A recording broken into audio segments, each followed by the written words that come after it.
Mike has been in the conflict resolution field since 1999. He conducts mediations, provides one-to-one conflict coaching, and develops and facilitates workshops. Mike is a chartered mediator with ADRIC, the Manitoba chapter. He has been married for 20 years and is the father of 2 teenagers. As you can imagine, being a parent has given Mike more than enough opportunity to hone his conflict resolution skills. Mike Lund, everybody. Thank you. All right, I'm just going to grab the clicker here. Get the PowerPoint set up. Good to go? All right. Okay, so today I'm going to be talking about something called parenting by text. In the parent-teen dynamic, there's lots of opportunity for conflict. All right. Many situations that can occur. Now, the key is to know what approach you want to choose, or want to take, to resolve that conflict. Now, communication gurus out there, you know who you are, will say, well, you have a conversation, of course. Right? And in that conversation, you need to know that tone and body language will carry a lot of weight in terms of how that message is received by the teen. Right? Now, in my experience, and from what I've heard from a lot of parents, when you have a conversation with a teen, this is what you'll get. So I'm here today to suggest that taking the tone and body language out of a conversation actually makes for a better conversation. Sometimes face-to-face just isn't the best way, especially with teens. For example, you're having a conversation with your teen, you see them crossing their arms, rolling their eyes, sighing heavily, right? Your button might get pushed. Right? And suddenly you may be off on a rant, talking about what you're seeing instead of the actual issue that you wanted to talk about with them in the first place. Right? And your teen is no different. Your teen will see you coming at them, bringing your tone and body language with you. And because of the hormones that are happening for teens, there's a lot of things going on chemically, right? Natural chemicals. And so they may be a little more sensitive than average. Right? So they see you coming at them with tone and body language. They may feel that there's a threat, create some anxiety, maybe they get defensive. Right? So I'm suggesting that for those times where you feel that having a conversation with a teen will actually increase the conflict, I say try parenting by text. After all, teens are on their phone probably a lot more than they're actually talking with you. Right? So why not use the one tool that they're already tuned into?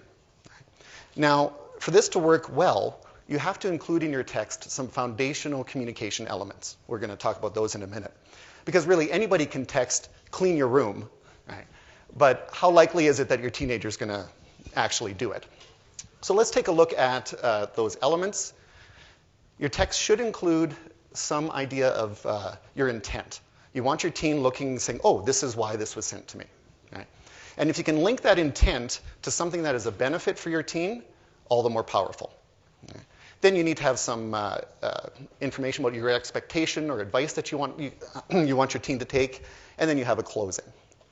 So we're going to take a closer look at the intent. This is based on that classic intent, action, effect model. Right? I've expanded it a little bit, and I've used information from a book called Crucial Conversations to add a couple little extra elements. So, in terms of intent, as parents, we have an intention for our house. We want our house to have a feeling of respect, fun, harmony, some sense of order, perhaps. Right? So we walk into every conversation with this intention. So say something happens, and you want to talk to your teen about it. So you approach them, and this is the action now, and you start talking to them, bringing that tone and body language. So your teen immediately will create a story about why you've come to talk to them. Right? My God, did Dad wake up just trying to make my life a living hell? Like, wow, what is going on here? Also, their story, most days, no, I don't do that, but some days, yeah. But their story will also include a label or a judgment about me. Oh, Dad's an idiot. Like, he just doesn't get it. Right? So that's percolating for your teen. And they're going to take that story, and it's going to create a feeling for them. Anger, frustration, anxiety, whatever. And then that's going to fuel an intention of what they want to do. And oftentimes they get defensive and they want to push back. So you may get a response from them that says, you know, Dad, you don't know what you're talking about. This is ridiculous. I don't even want to talk about it. Right? So you get that pushback. Then you're going to create a story. Right? Oh, they just don't respect me. They're brutal, you know, whatever. Right? And around it goes. So that's the cycle that happens in every single communication. Right? Now with teens and texting, what you want to do is create an effective text. You want them to have a favorable story about why you're sending this text. So then the reason for that is if they have a favorable story, they're going to feel better and they're more likely to follow your advice. So how do you help your teen create a favorable story? You have to link your text to something that they value, something that they find important. So then the big question is, what do teens find important? Right. So let's take a look at that. I'm about to show you, yeah, you all have your own ideas, but yeah. I'm going to show you some work that's been done by Vern Neufeld-Redekop in his book, From Violence to Blessing. He talks about these needs that as humans we all have. I'm going to link how they apply to teens. So one of the needs the author talks about is a sense of action. I've detailed it a little bit more here in saying control and input. For teens, they want to have control over their environment. Right? They also want to have input into decisions that affect them. Right? So that's important. The next need is security. We like to know we have a roof over our head, food on our plate, we're feeling strong, healthy, that kind of thing. There's also a need for meaning, a sense of purpose in life. Right? The justice part of this one speaks to our need to feel that we're respected and that things are fair. Now, for teenagers, how many times have you heard them say, you know what, I emptied the dishwasher yesterday. This isn't fair. Huh? How come my sister doesn't have to do it? Right? Yeah. So you'll get that. So fairness is important to teens. Also, there's a need for recognition, and that's the need just to be acknowledged, you know, for accomplishments. So maybe it's a school activity or a sports achievement, something like that. And there's also a need for connection. And for teens, they typically get this need met through their interaction with their peers. Don't despair, though, parents. They still do need a connection with their parents on some level. All right. So these are the needs that exist for us all, and for teens included. So the idea is when you have a situation that is a conflict with your teen, you take a look at the situation, consider these needs, and decide, okay, what need would be important to my teen right now, given this situation. Right.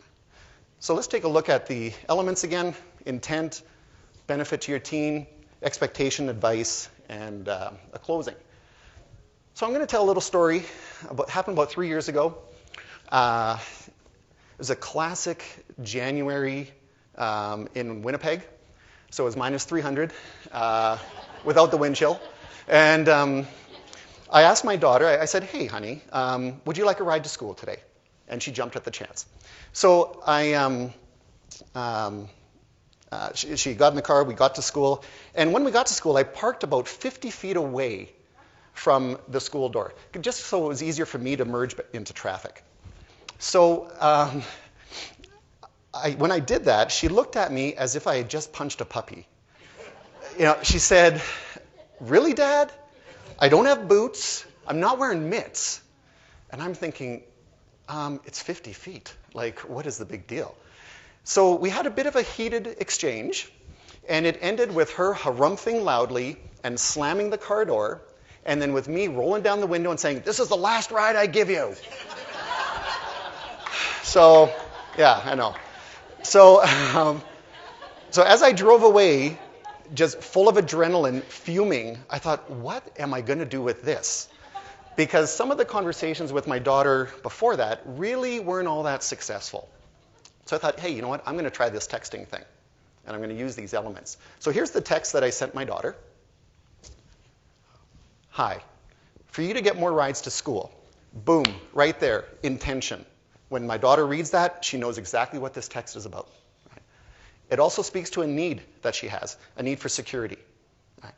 If she gets a ride to school, it means she doesn't have to be outside when it's freezing, and she's going to get to school on time.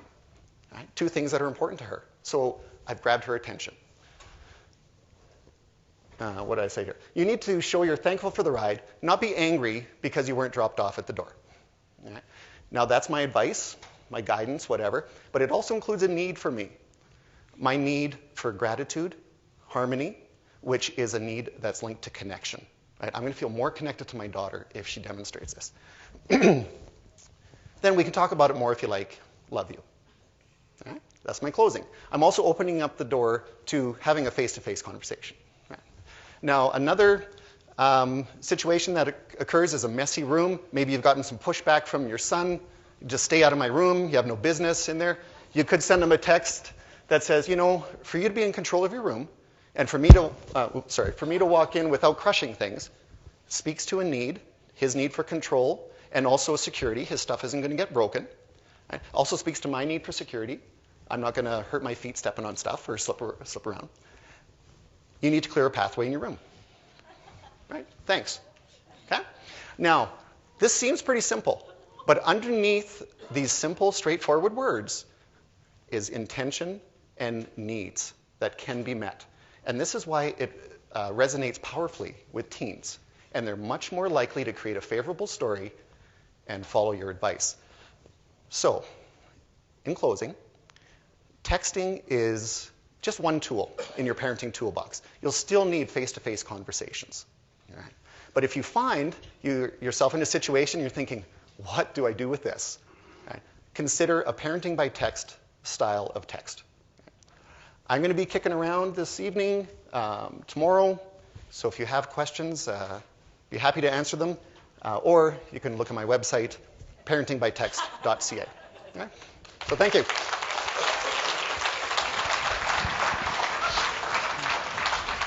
Thank you very much, Mike.